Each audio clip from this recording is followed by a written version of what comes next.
Բարև ձեզ, Ստեփան Գրիգորյան, YouTube-յան ալիքի մասնակիցներ։ Ողջունում եմ ձեզ բոլորիդ։ Այսօր մարտի 11-ն է, մենք շարունակում ենք մեր աշխատանքը։ Պետք է ասեմ, որ այսօր մենք անպայման մանրամասն կխոսենք այն այցելության մասին, որը ունենում է հիմա վարչապետ Նիկոլ Փաշինյանը Ֆրանսիա։ Այս այցելությունը կապված է երկու միջոցառումների հետ։ Ես այսօր կխոսեմ առաջի միջոցառման մասին, դա կապված է համաշխարհային միջուկային գագաթնաժողովի հետ։ Ուրեմն պետությունները, ովքեր միջուկային ծրագրեր են իրականացնում իրենց երկրներում, նաև ունեն ատոմակայաններ, այս ակումբի անդամ են։ Ու այդ գագաթնաժողովը հիմա անցնում է Փարիզում ու ելույթի մասին կխոսեմ Նիկոլ Փաշինյանի, բայց ամենակարևորը ինչ գլխավոր ուղղությունների մասին է ստեղ խոսքը, նոր ատոմակայանների հետ կապված, նոր զարգացումներ, տենդենսներ ատոմային էներգետիկայի հետ կապված։ Անչափ կարևոր հարց է, ուղղակի շոշափում է Հայաստանի էներգետիկ անվտանգությունը։ Ես պետք է ասեմ, որ այդ այցելությանը Նիկոլ Փաշինյանի ու իր ելույթին նույն պահին արձագանքեց Ռուսաստանը։ Ռոսատոմ ընկերության ղեկավարը ելույթ ունեցավ, ասեց մենք Հայաստանին տարբերակներ առաջարկել ենք նոր ատոմակայանի կառուցման հետ կապված խի են գնում Փարիզ։ Մյուս թեման պարզ է կլինի Իրանի հետ կապված թեման, քանի որ լուրջ նորություններ կան, Իրանը սկսեց ականապատել ու ծովային ականներ դնում է Հորմուզի նեղուցում, դա էլ ավելի բարդացնում է լցանավերի դուրս գալը դեպի աշխարհ այս Հորմուզի նեղուցից։ Լուրջ է վիճակը, լարվածությունը ստեղ աճում է, բայց ամենակարևոր ինֆորմացիան նա է, որ ընտրելով հոգևոր առաջնորդ, նոր հոգևոր առաջնորդ, Իրանը մերժեց Միացյալ Նահանգներին բանակցել, Իրանը հայտարարություններով հանդես եկավ, իդեմս Իրանի նախագահի, իդեմս Իրանի իսլամական հեղափոխության պահապանների կորպուսի բավական կոշտ, Իրանը շարունակում է պայքարել, չի ուզում հանձնվել։ Ու ինչի դա կբերի, ինչ հետևանքների, որ հետևանքները մենք այսօր էլ տեսնում ենք ու էլ ավելի ինչ մեծ հետևանքներ կլինեն, ինչ է նստում Միացյալ Նահանգների բյուջեի վրա այս պատերազմը, ահռելի թվեր են, դրա մասին էլ նաև կխոսենք։ Ես պետք է նաև ասեմ, որ այսօր անպայման կանդրադառնամ երկու հայտարարություններին արված Հայաստանի պետական ինստիտուտների։ Մեր արտաքին հետախուզական ծառայության կողմից եւ մեր պաշտպանության նախարարության կողմից շատ ուշագրավ կարևորագույն հայտարարություններ են, անպայման դրանց մասին մենք կխոսենք, քանի որ ուղղակիորեն շոշափում են Հայաստանի Հանրապետության անվտանգությունը։ Ուրեմն սկսում ենք այսօրվա մեր աշխատանքը, մեր միջև սկսել աշխատել, խնդրում եմ ձեզ, բաժանորդագրվել, կիսվել, լայքել։ Դա աշխատացնում է, արագացնում է աշխատանքը, տարածելը մեր նյութերի։ Դուք տեսնում եք ինչքան կարևոր է մեր աշխատանքը։ Մենք ուսումնասիրում ենք փաստերը։ Մենք հիմնվում ենք օբյեկտիվ ինֆորմացիայի վրա, որ սփյուռքայությունը եւ բոլոր առանց բացառությամբ Հայաստանի Հանրապետության քաղաքացիները շարժվեն օբյեկտիվ ինֆորմացիայով։ Դուք տեսնում եք ինչ է կատարվում։ Ստեր մանիպուլյացիաներ տարածվում են դրսից, մեր վրա փորձում են ազդել ներսում ապակառուցողական քաղաքական ուժերը, ովքեր պատվեր են կատարում Ռուսաստանի, ապակայունացնում են Հայաստանը։ Ուրեմն ճշգրիտ ինֆորմացիան, ստուգված ինֆորմացիան անչափ կարևոր է այսօր։ Հիմա սկսենք Նիկոլ Փաշինյանի վարչապետի այցելության մասին խոսել Փարիզ։ Փարիզում անցնում է շատ կարևոր գագաթնաժողով կապված միջուկային էներգետիկայի հետ։ Հայաստանը ունի ատոմակայան ու այդ ակումբի պետությունների ակումբի անդամ է։ Վարչապետը ելույթ ունեցավ, խոսեց մեր մոտեցումների մասին կապված այսօրվա գործող ատոմակայանի հետ, խոսեց նաև մեր պլանների մասին մոդուլային ատոմակայան կառուցելու։ Շատ կարևոր է, որ մենք ասեցինք մեր կարծիքը, մեր մոտեցումները, մեր պլանները։ Պարզ է, կուլուարներում Նիկոլ Փաշինյանը հասցրեց հանդիպել նախագահ Էմանուել Մակրոնի հետ։ Ինքը փաստ է, որ այս ձևի բարձր մակարդակի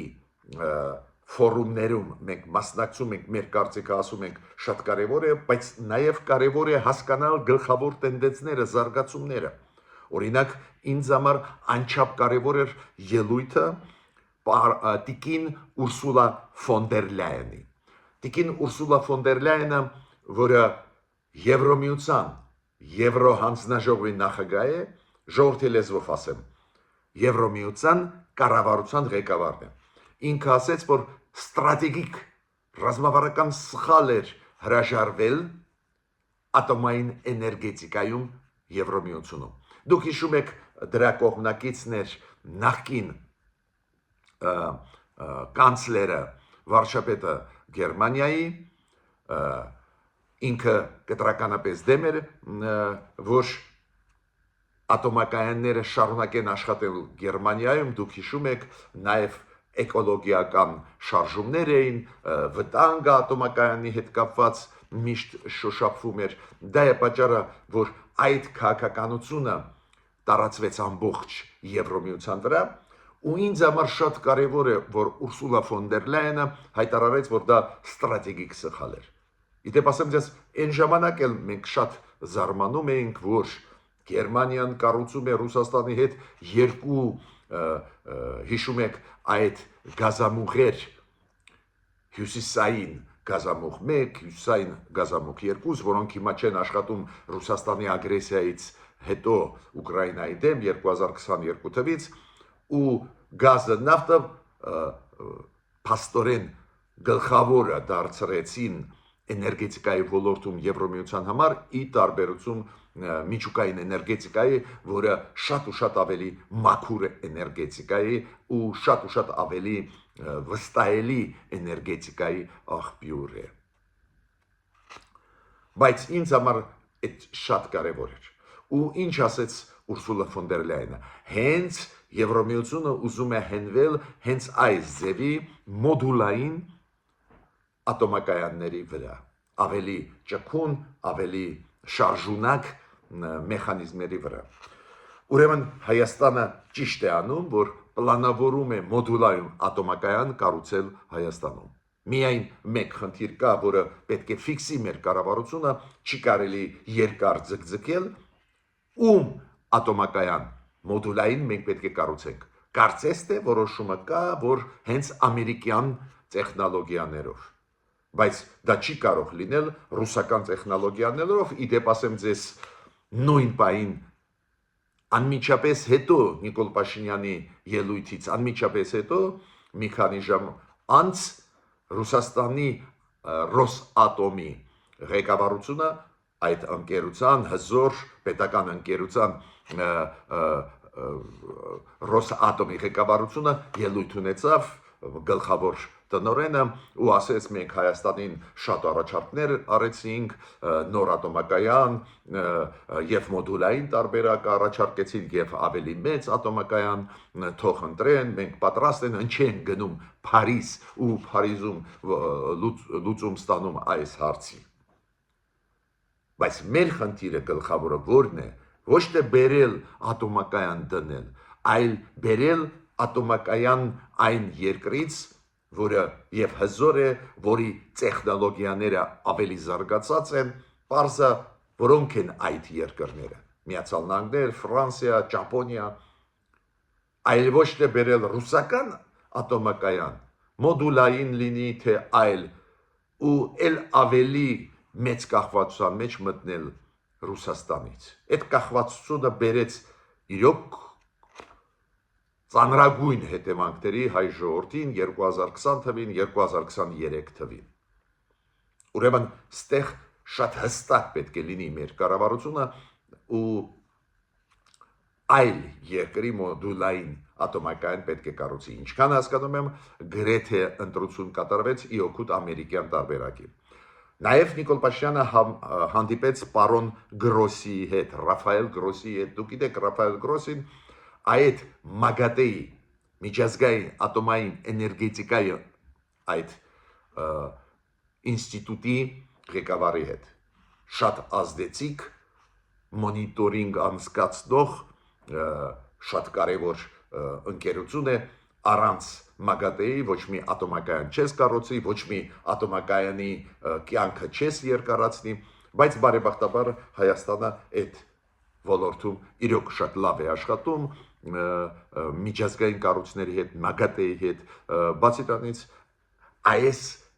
միջուկային ծրագրեր իրականացնող պետությունների ակումբի անդամ է։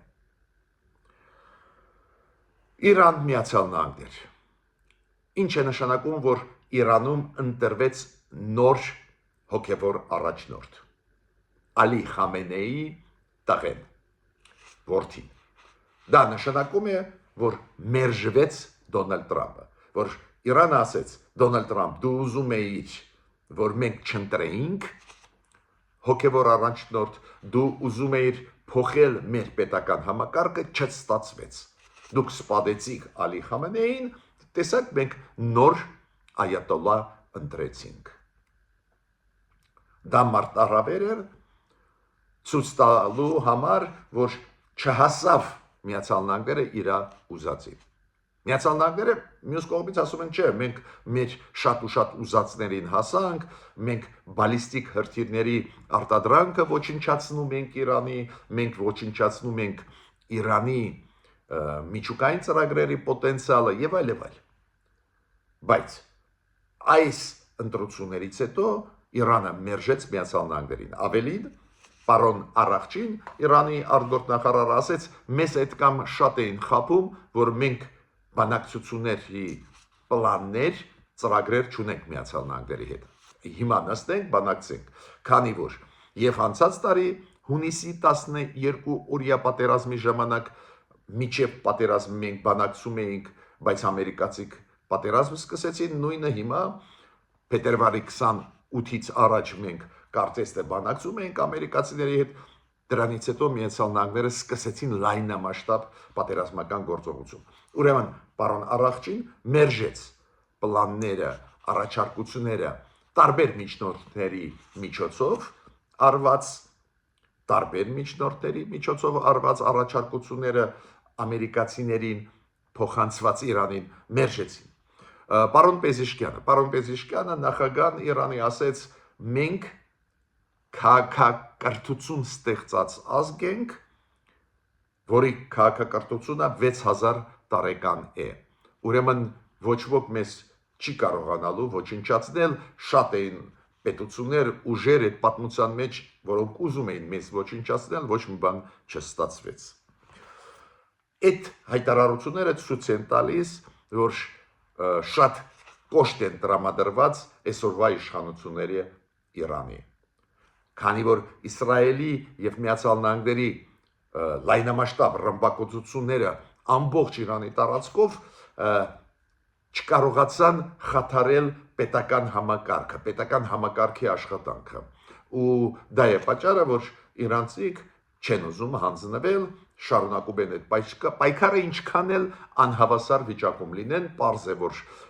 ռազմական հնարավորությունները Միացյալ Նահանգների եւ Իսրայելի միասին շատ ու շատ ավելի մեծ են Իրանի հետ կապված, բայց Իրանը ձև է գտնում պայքարելու։ Օրինակ, նույն պարլամենտի ղեկավարը Իրանի ինչ ասեց, որ ցանկացած քայլ, որը մեր դեմ արվի, նույնատիպ քայլով մենք պատասխանենք։ Օրինակ, ինքը ասում է, ինչու մենք ռմբակոծում ենք Պարսից ծոցի արաբական երկրներին։ Քուվեյթ կլինի, Բահրեյն կլինի, Քաթար, Օման, քանի որ իրենց տարածքից մեր վրա հարված է հասցվում այն ռազմաբազաների ամերիկյան, որոնք այնտեղ գտնվում են։ Ավտոմատ մենք կպատասխանենք, կհարվածենք այդ երկրները։ Մեր ինֆրաստրուկտուրան, մեր նավթամշակման գործարանները հիմա խոցվում են Իսրայելի կողմին, մենք պատասխանում ենք այդ երկրների վրա։ Դուք գիտեք, Իրանը բավական մեծ հարվածներ հասցրեց այս արաբական երկրներին, նաև Իրաքի վրա հարվածներ հասցրեց, որոնք բավական ծանր վիճակի մեջ են դնում ամբողջ մերձավոր արևելքը։ Կոպիտ ասած, ամերիկացիք, իսրայելցիք վերևից օդից ռմբակոծում են, Իրանը պատասխանում է հորիզոնական։ Իրանը այն երկրներին, ովքեր աջակցում են Միացյալ Նահանգներին բազաներից հարվածել, այն երկրներին հասցնում է հարված։ Իրանը գտավ ձև պայքարելու, պաշտպանվելու ու հիմա ամերիկացիք ասում են, որ իրանք ունեն տվյալներ, որ Իրանը սկսեց ականապատել Հորմուզի նեղուցը։ Այդ ծովային ականները հիմա տեղադրվում են այդ նեղուցում, պարզ է դա լուրջ հետևանքներ է բերում։ Իրանի իսլամական հեղափոխության պահապանների կորպուսը արեց հայտարարություն, որ Հորմուզի նեղուցով կանցնեն մենակ այն լցանավերը, տանկերները այն երկրների, ովքեր դուրս կբերեն իրենց տարածքից Իսրայելի եւ Միացյալ Նահանգների դեսպաններին, դեսպանատները։ Բավական կոշտ դիրքորոշում ցուցաբերում է Իրանը, Իրանի ղեկավարությունը տեսնելով, որ Իրանի կառավարման համակարգը դիմացավ այս հարվածներին, ինչքան էլ ծանր վիճակում չլինի Իրանը, ու որ գլխավոր նպատակին չհասավ դեր Դոնալդ Տրամպը, չկարողացավ փոխել ռեժիմը, պետական համակարգը, իրանք հիմա ավելի, ես կասեի այդպես, ակտիվ պաշտպանվում են։ Ռուսաստանը փորձում է խառնակիչ գործողություն ծավալել, դուք գիտեք, Պուտինը ունեցավ 3 հեռախոսազրույց Դոնալդ Տրամպի հետ, շատ հետաքրքիր էր, որ ռուսական ԶԼՄ-ները եւ պետական ներկայացուցիչները ասեցին, որ խոսեցին Իրանի հետ կապված, բայց հետո երբ որ Դոնալդ Տրամպին այդ հեռախոսազրույցից հետո լրագրողները հարցրեցին, ինչա դուք խոսում եք Իրանի մասին, Դոնալդ Տրամպը ասեց, ես Պուտինին առաջարկեցի խոսել Ուկրաինայի մասին, այստեղ որ խաղաղություն լինի, ու առաջարկեցի չմիջամտել Իրանի գործերի մեջ, բայց ես գիտեմ, ինչի Պուտինը միջամտեց։ Պարզ է, Պուտինը կոպիտ ասած չի աջակցում Իրանին, այդ մեծ գաղտնիք չի, իրանք մերժեցին աջակցելու Իրանին, ձևական ինչ-որ բաներ անում են, բայց ռեալ մերժեցին, ու պարոն Հեքսետը այդ պատերազմի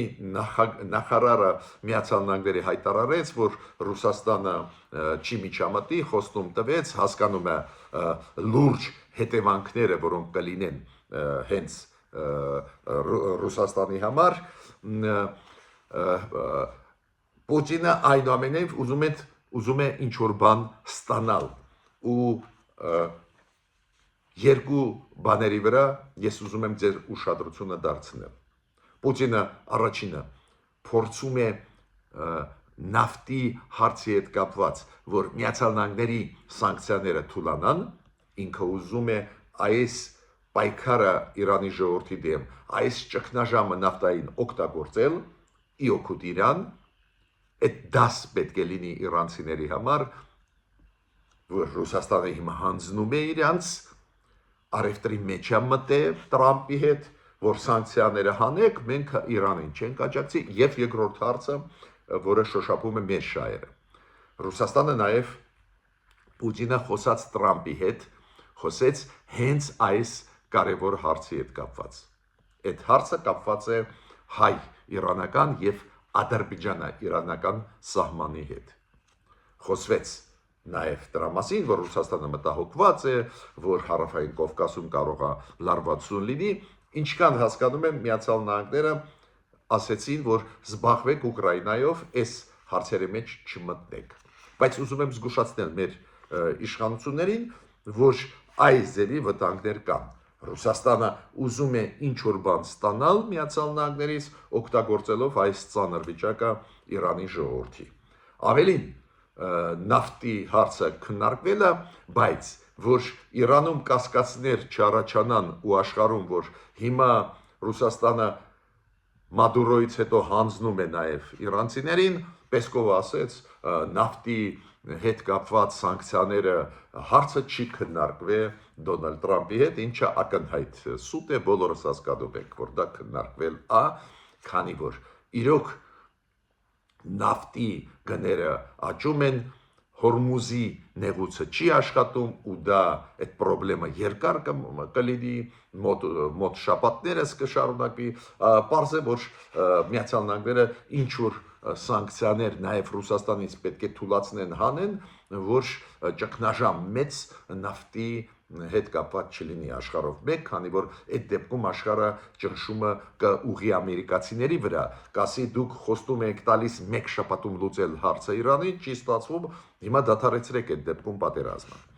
Պարզ է Նետանյախուն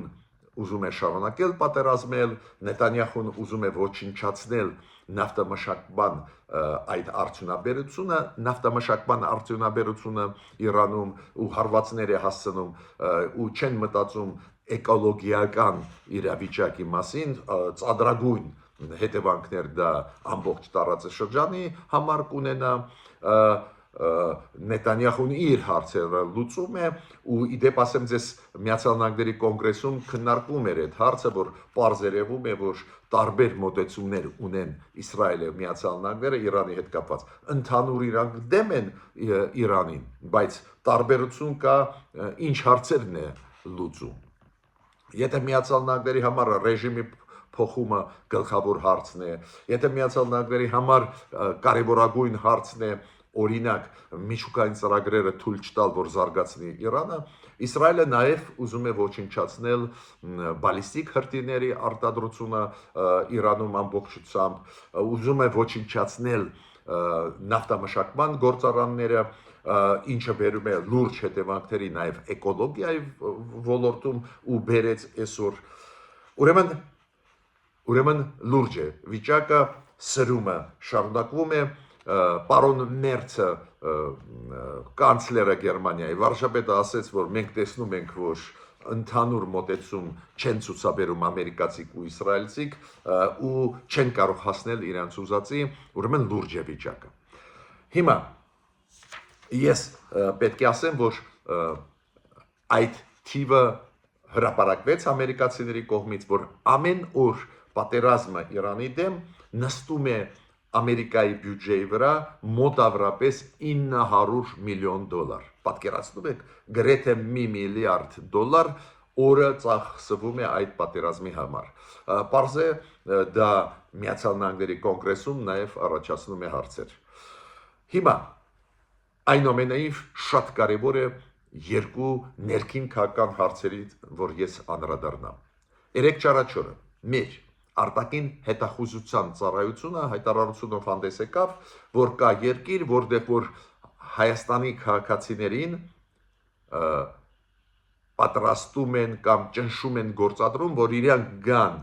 հունիսի 7-ին մասնակցեն ընտրությունների ու քվեարկեն իօքուտ ինչ-որ ուժերի։ Ոստեղ ասում է, որ օգտագործվում են նաև գումարային ստիմուլներ, այլ խնդիրներ։ Պետք է ասեմ, որ ոչ միայն մենք փորձագետներս արձագանքեցինք, պարզ է խոսքը գնում է Ռուսաստանի մասին, զարմացած եմ, որ մեր արտաքին հետախուզության ծառայությունը չի ասում, որ կոնկրետ երկրում է դա կատարվում, ուղղակի տեքստից պարզ է դա, որ Ռուսաստանի մասին է խոսքը, օլիգարխիայի միջոցով, բիզնեսի միջոցով դա հատուկ ծառայությունները անում են այդ երկրի, բայց իմ կարծիքով պետք է ասել, որ երկրից է, որ ավելի հստակ աշխարհը հասկանա, ինչ վտանգներ կանգնած են Հայաստանի առջև։ Բայց մեր ներքին գործերի նախարարությունը, ոստիկանությունը ավելի ճիշտ արձագանքեցին, որ դա եթե զեւի երևույթներ կան, դրանք հակասում են մեր քրեական օրենսգրքի, մեր օրենքին կապված մեր ընտրությունների հետ, ուրեմն դա պատժելի արարք է ու մեր պետությունը կարձագանքի։ Բայց ցանկացած դեպքում դա կոչվում է հիբրիդային պատերազմի տարեր, պետությունը իրոք պետք է պատրաստ լինի, որ ինչ որ հոսքեր մարդկանց կլինի Հայաստանի Հանրապետության քաղաքացիների, ովքեր կգան Ռուսաստանից մեծ թվով ինչ որ ուժերի աջակցելու ու ստեղ այո իշխանությունները շատ ուշադիր պետք է լինեն։ Մյուս հարցը կապված էր, գիտեք ինչի հետ, Հայաստանում հնչում է կարծիք, որ դիրքերը Ադրբեջանի հետ դիրքային ինչ որ փոփոխություն կատարվեց մեկ կամ երկու տեղերում, մեկ կամ երկու տեղերում հայ-ադրբեջանական սահմաններում։ Ինչքան ցավոտ է դա, ինչքան մտահոգված մեր հասարակությունը այս ձևի ինֆորմացիան արձագանքում է, դուք գիտեք Արման Թաթոյանը, նախկին օմբուդսմենը, շատ է զբաղվել այդ հարցերով, նաև դելիմիտացիայի դեմարկացիայի հարցերով, քննադատում էր գործող իշխանությունների իրակարծիքը մենք գիտենք, բայց այս անգամ ինքը մի 2-3 օր առաջ ունեցել է պրես-կոնֆերանս ու լրագրողներին տվեց ինֆորմացիա, նույնիսկ կոորդինատները ասեց այն մեկ տեղի, որտեղ որ ինքը համարում է, որ ադրբեջանցիք խորացրեցին ուժեղացնելով իրանց դիրքը, խորացրեցին դեպի մեր տարածք։ Հիմա ես այն ժամանակ էլ ասել եմ, այսօր էլ կրկնում եմ, անպայման այս ձևի ինֆորմացիան, քանի որ շատ ցավոտ է ընդունվում մեր հասարակության կողմից, էդ էլ հաշվի առնելով, որ Ադրբեջանի հետ պատերազմական երկու մեծ պատերազմներ մենք անցանք, լուրջ լարվածություն երկար ժամանակ, պարզ է վստահության աստիճանը բավական ցածր է Ադրբեջանի արված քայլերից, չնայած որ վերջի ժամանակներս կարծես թե նաև դրական process է գնում, բայց անվստահությունը բարձր է ու իմ կարծիքով իշխանությունները շատ արագ պետք է արձագանքեն, ոչ միայն ասենք պատգամավորների միջոցով, որոնք ասում են, որ իրանք չունեն այդ ինֆորմացիան, վատ չի, որ պաշտպանության նախարարությունը արձագանքեց, ասեց, որ մենք աշխատում ենք 1975 թվի քարտեզներով, ես ուզում եմ ճշտել, դա 1975-79 թվերի քարտեզներով, քանի որ այս ժամանակահատվածում այդ քարտեզները, այս քարտեզագրումը, ֆիքսումը մեր սահմանների այն ժամանակ ադմինիստրատիվ Ադրբեջանի ու Հայաստանի միջև Սովետական միության ներսում, այդ ճնշտումը, այդ ռատիֆիկացիոն process-ները տևել են մի քանի տարի, 1975-79 թվականների քարտեզների մասին է խոսքը, մեր պաշտպանության նախարարությունը ասում է, այս քարտեզներով, որոնք մենք օգտագործում էինք նաև դելիմիտացիա դեմարկացիայի ընթացքում, Տավուշի շրջանում, այս քարտեզներով չկա ներխուժում, նոր ներխուժում մեր տարածքի մեջ։ Լավ է, որ պաշտպանության նախարարությունը արձագանքեց, միայն ես ունեմ մեկ հարց, բայց նույնիսկ եթե դա այն է, որ այս մասով Ադրբեջանը իր ներսում ինչ որ գործողություններ է անում, մեր սահմաններում ադրբեջանցի սահմանների մոտ ուժեղացնում են իրենց դիրքերը, թե չեն ուժեղացնում, այդ հարցն էլ նաև շատ կարևոր է։ Ու կարևոր է պատասխաններ ստանալ հենց այն կոնտեքստում, որ հիմա մոտենում են ընտրությունները։ Այդ պայքար է գնում, այդ պայքարի ժամանակ այս ցավոտ շատ զգայուն հարցերին